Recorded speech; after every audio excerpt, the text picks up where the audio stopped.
Good afternoon.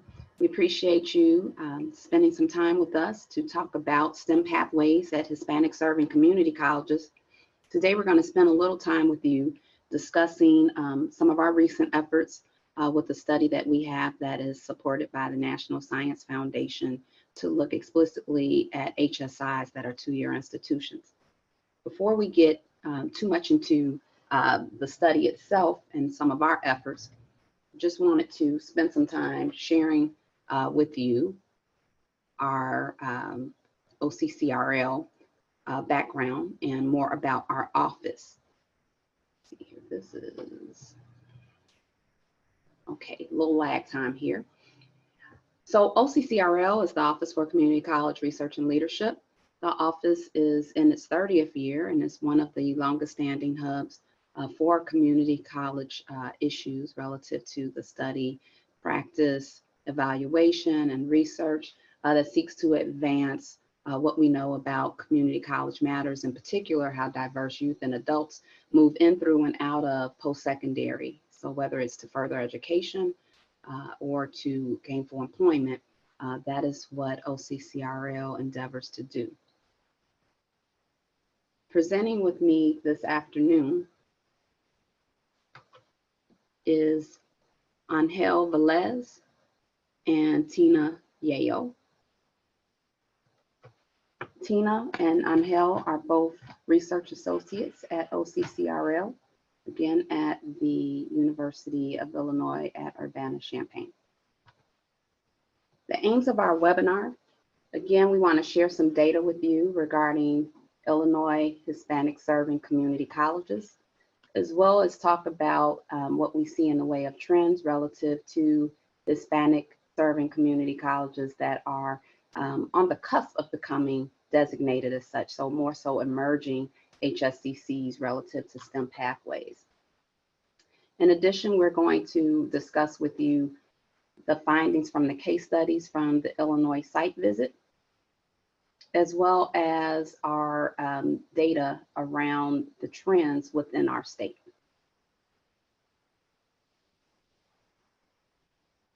So beyond the aims of the webinar, we also want to share some findings of our case studies and give you some background around the MSI context, and in particular, what we have coined as MSCCs.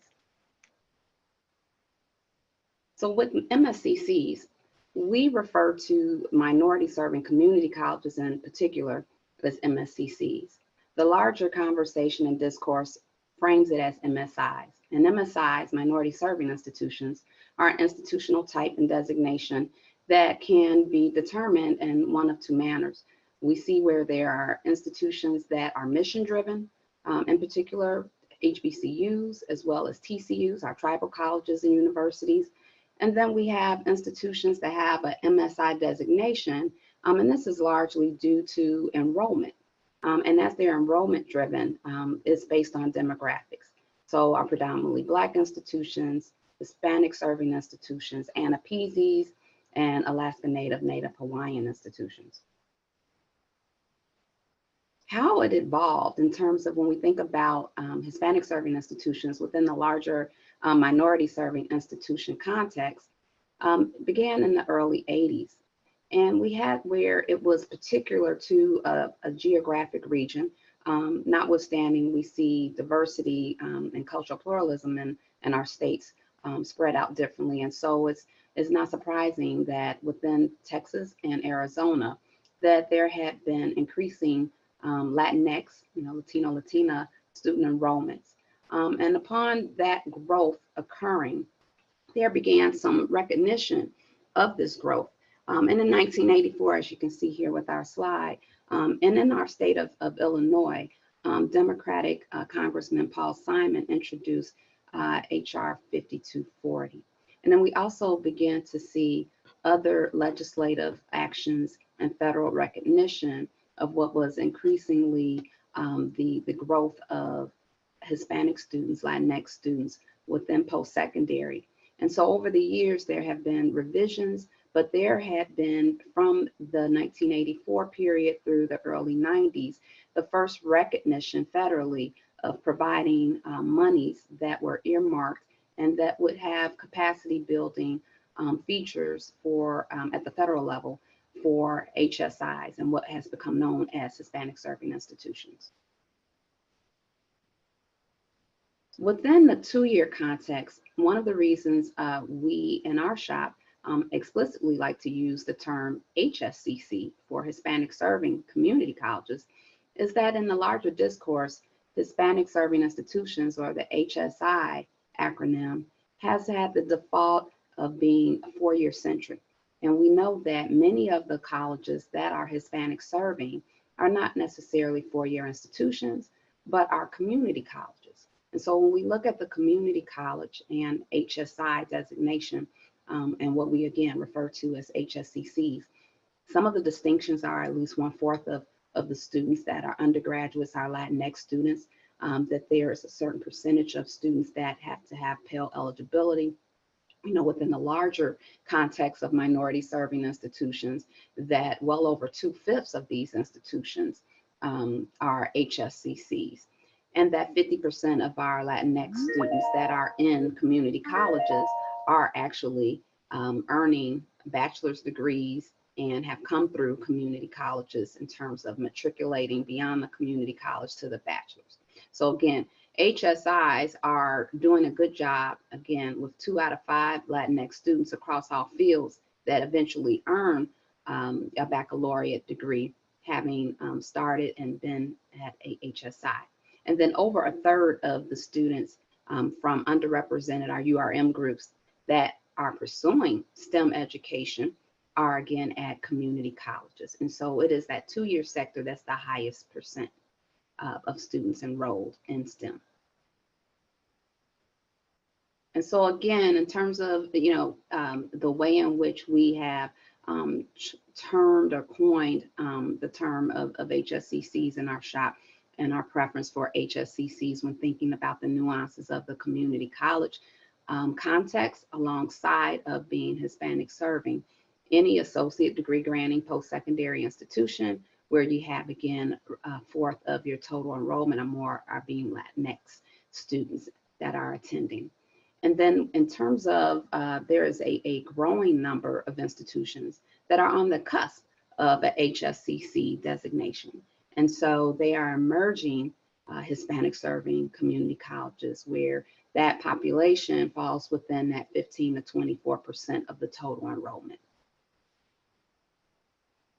So our study have an exploratory early research concept grant through the National Science Foundation, and has been supported in particular through LSAMP, to look at how community colleges can serve as good conduits to STEM, and particularly for Latinx students, and how Hispanic serving community colleges, namely, are providing promising practices for how to move students through STEM. Our study aims overall are that we want to get a deeper understanding of how the HSCC environment is impacting and influencing how students are persisting, and think about, again, the nuances of institutional context, as well as think through how for other URM students, special POPs colleges may have a cultural congruency and allow for students to be persisters in STEM. I won't read these to you, but as you can see, we have some overarching questions that are guiding our inquiry around HSCCs and STEM pathways within the HSCC context for Latinx and other underrepresented racial ethnic minority students. And as far as our methods, there is a mixed methodological approach, and it is a two-phase approach that we have employed. In particular, with our first phase was a large-scale data set of which we did some data merging and created a master data set of educational longitudinal study data along with iPads. And then from there, that allowed us to do a targeted sampling to look at those institutions that were Hispanic serving community colleges that were exemplars for moving Latinx students in STEM, and then as well as promoting transfer receptive cultures. And then we also, from there, took it upon ourselves to then pinpoint and look at those institutions up close through our case study approach. And there was some snowball sampling and, again, interview protocols of looking across different stakeholders in each setting. We identified and narrowed the STEM fields of study in terms of our focus in alignment with the LSAMP program. So these are the areas. And then you can see in terms of overall that there is top 10 states for Hispanic population. That also parallel with what we see in the way of the growth for emerging as well as already established Hispanic serving community colleges. I'm going to turn it over to my colleague Tina Yayo, who's going to share more of that first phase data collection efforts that we shared. Thank you, Dr. Dizzy. Okay. Strangely, I cannot move my slide. This is weird.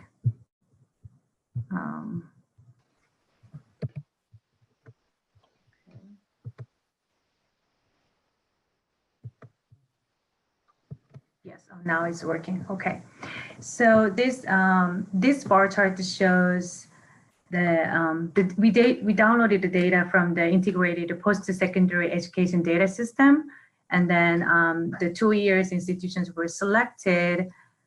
Then, as you can see, the numbers of HSCCs in emerging HSCCs are well aligned with the top high population with his Latinx students.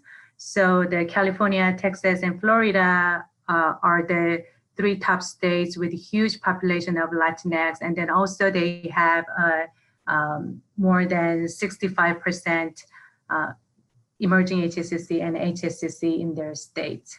And then, as you can see here, the Illinois and New York has also have substantial numbers of emerging HSCC and HSCC. So basically, HSCCs are not only located in Southwest area, but also in the Midwest and Northwest and Northeast as well. And then this is the map, shows 2015 HSCC Landscape, and the institutions colored in orange has more than 50% Latinx student enrollment, and then red has more than 75% Hispanic students enrollment. And then the size of the circle tells the numbers of Latinx students. So as you can see, the 10 institutions are serving more than 20,000 Latinx students. And then this is, so in Illinois context, as I mentioned earlier, Illinois has normally has the largest number of minority serving institutions, and the majority of them are Hispanic serving institutions. And then more than 50% students are attending emerging HSCC and HSCC. So here in the table, you see the numbers of emerging HSCC and HSCC and how many public institutions and private not-for-profit and private not-for-profit. In terms of the Illinois students demographics, so this is based on 12-month enrollment. So out of the total 637,594 students, 19.46% is Latinx students, and then Black American is 14.73%. And the white, the more than 54% of white students enrolled in 2-year institutions. And then this is the same patterns, as you can see the demographics, and then in HSCC degrees awarded, majority of students of color, especially Latinx students, earned their first major associate degrees at HSCC and emerging HSCC. And then in Illinois, whites earned 63%. So this is the raw numbers of HSCC degrees awarded, but I'm just telling the percentage to you. So 63.40% of total degrees are earned by white, and then followed by Latinx 15% and Black American 11%. And then in terms of STEM degree completions in Illinois, we're just showing this as race, and the gender is followed up. Here, the total, there are total 8,597 STEM associate degrees in 2015. And then whites earned 5,876 STEM degrees, almost 68% of STEM degrees. And then followed by Latinx, 13.49, and Black Americans, 7.96, and Asians, 3.57. So basically, whites earned almost 7 out of 10 of the STEM degrees conferred. And then the next 3 slides show the STEM degrees completion by race and gender. And then here, the first slide is at STEM degrees completions at HSCCs, and the next slide will be at emerging HSCC, and the next slide is at the non-HSCC. Just as you can see, just graphically, I want to show the how the race and genders, the portions is changing. So here at HSCC, you see half of them the students of color, and half of them white, and then half of them men and women. And then in emerging HSCC, you will see growing white population, and then decreasing students of color. And then also at non-HSCC, majority of them are white students attended in non-HSCC, and they earned their STEM degrees. So basically, the data tells us that the HSCCs and emerging HSCCs is playing a key role to educate students of color, especially in STEM degrees. And then this is the list of the HSCCs in Illinois. And then the numbers tells the first major associate conferred, all general degrees. And then here there are 14 HSCCs, and 3 of them are private for profit, and the one highlighted in gray is private not for profit, and then 13 of them the public 2-year institutions. And then on the right side, percentage of Hispanic, you can see the percentage of Hispanic enrollment. And then in this slide, you'll see the STEM degrees conferred at Hispanic serving community colleges. Here, so the total 1,904 degrees is about 20% of degrees out of the total degrees in Illinois. And the Latinx students. Here you can see the numbers. And then this is the list of institutions. You see the numbers of STEM degrees conferred at HSCC and emerging HSCC in Illinois. And and we listed based on the numbers of high numbers of STEM degrees here. And then in this slide, so overall among the STEM fields, the top 3 STEM fields in the state of Illinois were the interdisciplinary studies and emerging technology, and then engineering technologies, and then engineering, and then also computer sciences as well. So so within the top 3 STEM fields, as you can see, the disparities by race and gender, especially in engineering technology and in computer information science. So now I'm gonna hand over the slides to Angel. So Angel is gonna speak studies. So let me turn off. Oops.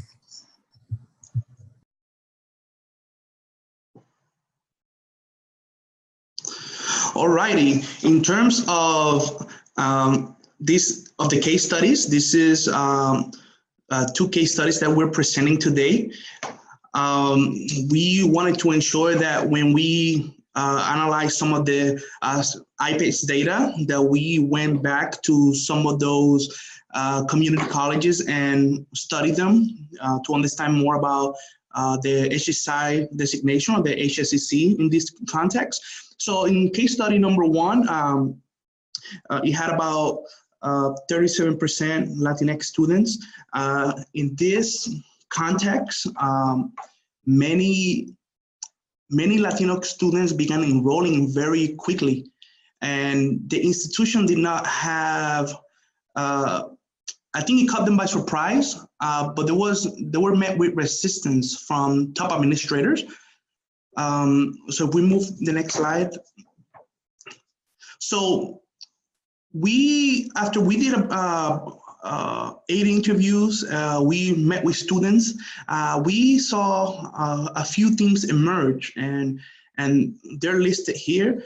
And one of the ones that we paid attention to is that Hispanic enrolling versus that Hispanic serving institution. So what this meant was that some of these administrators felt that all students should be treated equally without identifying the gaps that maybe some racial groups might have. They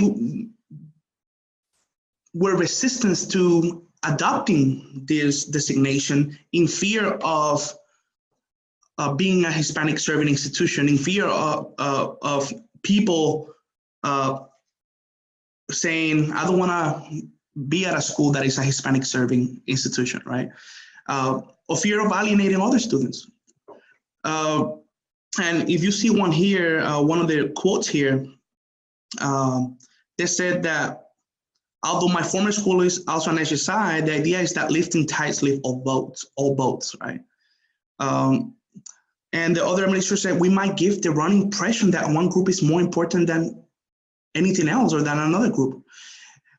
So we run the risk of celebrating differences than celebrating similarities. And that'll give us to the next point.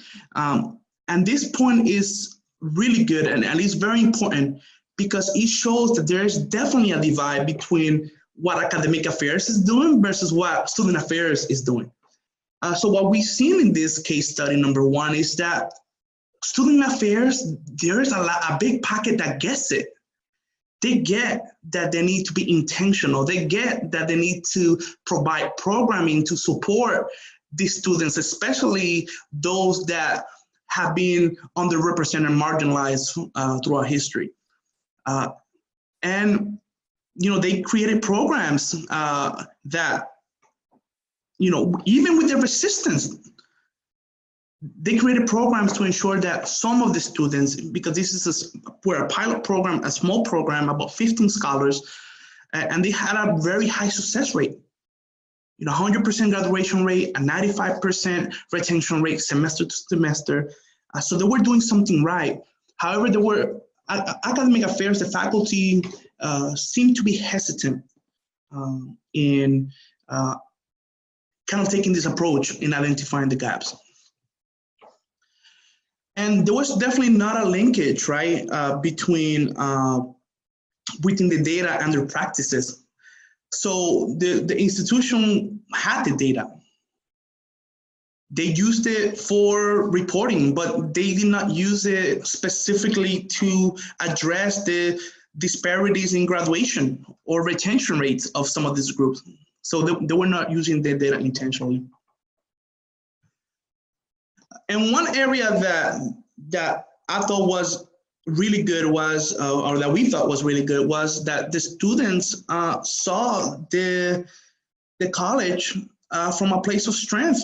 and they did highlight some improvements.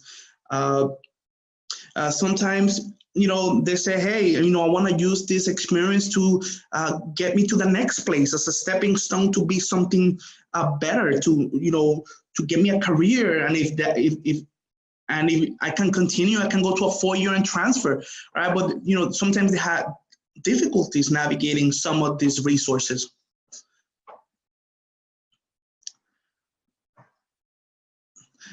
In case number 2, about 36% of the students are Latinx, and about 32% are Black students or Black Americans.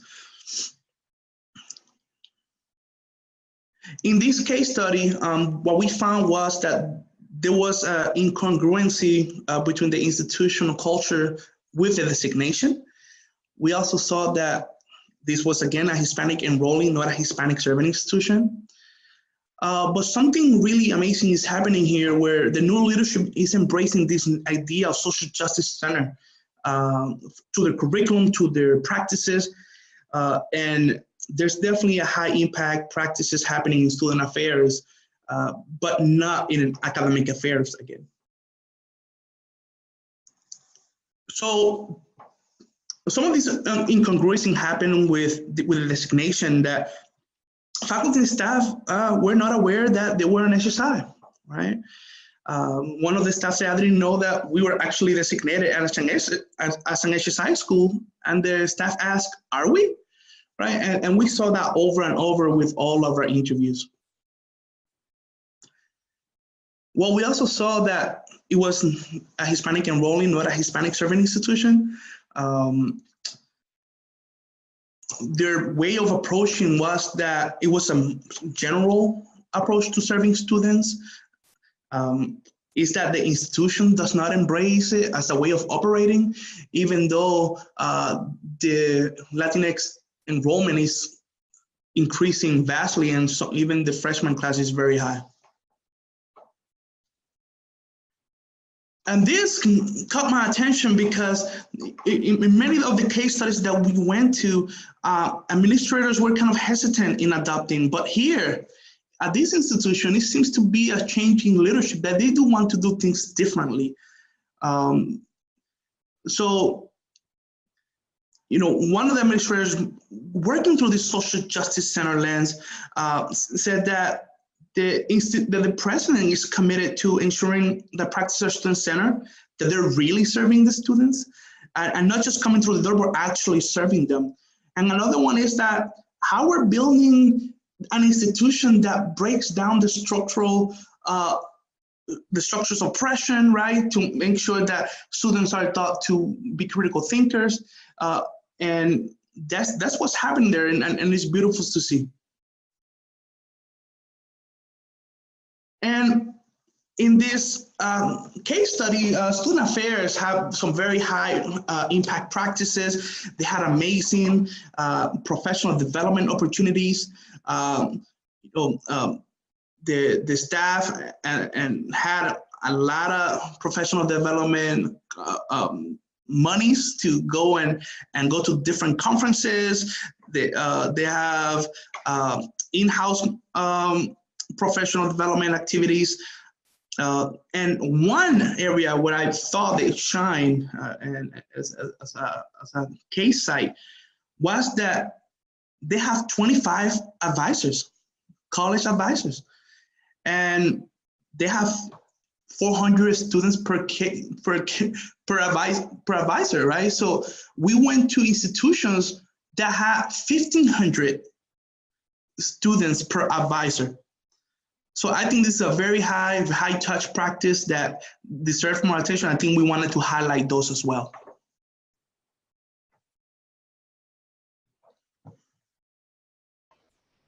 So in terms of our overall takeaways with this part of the work, there were some things that we gleaned.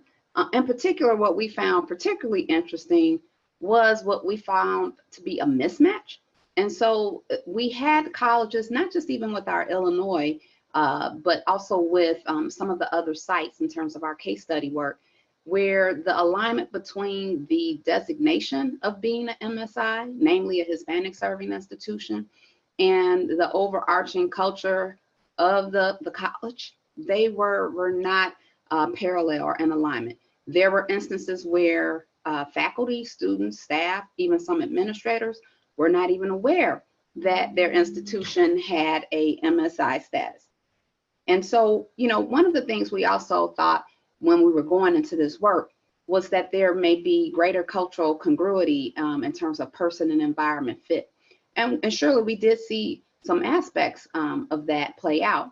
But then there were other aspects where, again, kind of going back to the piece around the disconnect or loosely coupled institutional designation with the college culture, were these instances where there was a color blindness, or there was a way in which, to Angel's earlier point with some of the narrative data, the interview data, where we were told that a rising tide lifts all boats, and that while we may have a Hispanic serving institutional designation, we're not about the business of trying to do anything that is expressly and intentionally targeted for Latino students, for Latinx students. So also with one of the two kind of colleges that we're talking about with you right now that are our Illinois HSCCs, because in our state we have roughly 15 or so minority serving community colleges, the vast majority of which 9 are Hispanic serving community colleges. But again, there was a way in which some of the folks at the college, in terms of senior level administrators, felt that they didn't want to necessarily lean in to that designation. They didn't promote it and doing kind of audits, if you will, and scrubbing through their websites. In some cases, you could find little to no mention of being a Hispanic serving institution, though they reap the benefits of federal funding that's earmarked for that express purpose. There was also, in a couple of instances at one college, where we talked about data-informed decision-making in terms of identifying equity gaps, and that there hadn't been a practice of their faculty or administrators to unpack their data by race and ethnicity and gender. And so they really weren't too clear in terms of telling us, while they were doing well, what they could even improve upon while doing well around their enrollments, the persistence, and how they would engage students of color. The bolster cultures of inquiry, we did find in that case that there needs to be a more deliberate way in which, while this institution was data rich, collected lots of data for reporting purposes, that they weren't readily connecting the data that they had collected and utilizing it and leveraging it in a way that can help reshape and make more effective, more efficient, and more impactful some of the practices that they had, and also be more targeted in terms of how they would work to advance Latinx students. And then lastly, we just see there being a ripe opportunity for more research in terms of the implications for research as well as practice and policy. So we want you to stay in touch with us. Again, at OCCRL, you can sign up to stay informed on some of the happenings in terms of our various projects in addition to this one. And you can sign up right there at that URL. I see from the chat box that we are at a time where we can respond to, and Deb Cole is going to help us in facilitating a Q&A. And so we look forward to looking at questions that you may have from the chat and responding to any queries or comments you have. Anybody have any questions, please feel free to post them in the chat box. And while we wait for some questions to come in, I just want to clarify. So some of the data that we saw earlier, was that what was pulled from iPads? Which data is the? When you're looking at like the percent of like Black Americans and Latinx students at certain schools, was that something that you pulled from iPads, or was that something that you pulled talking to the administrators? No, that was from our, like, remember we had the two-phase process. And so that initial phase of doing a lot of data mining, and that Okay. was data that was drawn right from iPad. iPad, yes, iPad. Okay. Oh, we have a question from Michelle Quirk from the Indiana STEM LSAMP. She says, are you seeing an increase in HSI community college designation in Indiana or around Midwest? No. What's really interesting in terms of what we are finding in the Midwest is the state of Illinois is a bit of a anomaly.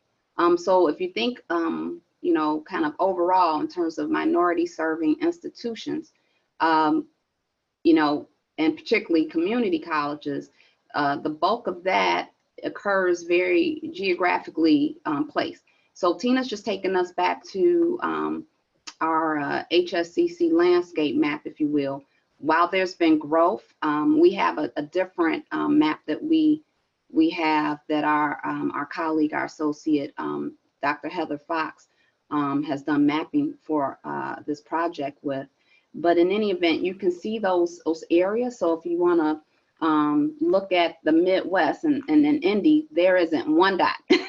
So there's not an increase in Hispanic serving institutions. There's quite literally no presence of sorts in terms of HSIs. And so Illinois kind of stands out within that Midwest kind of Great Lakes region. We have another question from Dr. Voorhees. He says, where are you in your research? It seems as if you are finished with phase 1. Also, do you have any documents or published papers of your work? Thanks for that question, Dr. Voorhees. Where we are in our research is we just wrapped up the phase 2. So you're very correct, sir, in terms of where we are with phase 1. We finished that. And are readily trying to, because we have so much data, trying to get some of that stuff rolled out here in the way of some reports and some briefs. And Deb is taking you to our project page. Thank you so much, Deb. And if you click on the HSCC Landscapes, and I'll give another shout out to Dr. Fox, who did the mapping and layout for the groundwork with this, you can find some of the quick facts. And so just to kind of go back to Michelle's earlier question in terms of thinking through different parts of the country where we see Hispanic serving community colleges, HSCCs, and kind of attaching a response to Dr. Voorhees here. This is kind of where some of that phase 1 work has been helpful in terms of us getting a good environmental scan. And where we're at now is trying to couple some of that with the student level data that, because we have a really monstrous master data set between the ELS data and the IPEDS data, as well as having just completed in December the last of the case study site visits, and again, spent days at a time at 5 different community colleges that are Hispanic serving across 3 states. And so again, if you stay in touch with us, and we're working to get some of this stuff out, we got more data than we have time to keep it rolling, but those briefs will be rolling out soon. The first of which in the next few weeks will be the national profile brief, as well as the state of California and Illinois. There will also be featured briefs that will follow once we've done all of the 8 states in Puerto Rico in terms of the primary HSCCs locations and states. There'll be those individual case study site visits, the exemplars in STEM for HSCC briefs that'll be coming forward too. We have also been, presenting some of the work in its preliminary state, but we do intend to do some publications beyond this form of dissemination as well. Thank you. We have another question from Michelle, and her question is, so as our Hispanic populations are growing in the Midwest, is it the direction of the institutions to seek designation? I think if they have the requisite, numbers in terms of their student demographics, right? And so I think that we will continue to see, trending more Latinx students that are in community colleges. Now, the extent to which those can then be designated as HSCCs, will require at least 1 in 4 of those enrolled, in addition to the Pell eligibility of those students. But I would imagine, Michelle, that as they get within that sweet spot, if you will, of approaching that emerging status of 15% to 24%, that institutions would typically seek the designation. I guess kind of curious for us is those that seek the designation and do have the benefit of the federal funding for that, said designation, but at the same time aren't necessarily trying to be proactive in utilizing the funding in such a way to do things that are explicitly about the advancement of Latinx students. And so, to some extent, I have this sense that there are cases where there's interest convergence, in that case where as our institutions jockey for position, have resource dependencies, surely being able to have these channels of funds, pouring into the college are welcome, but the extent to which they really want to embody the designation beyond receipt of the additional funding to build capacity is pretty hit or miss. There's some wonderful work being done by Gina Garcia out of the University of Pittsburgh that really problematizes and situates and talks about how institutions can readily actually endeavor to become Hispanic serving, because our work kind of coalesces and supports things that she has found around, again, that disconnect and loosely coupled way in which for many of these institutions, it's about the numbers and enrolling the students, but not necessarily coming from a place that is Hispanic serving centered. Excellent. Do we have any more questions? Well, if we don't, we want to thank you so much. Thank you so much.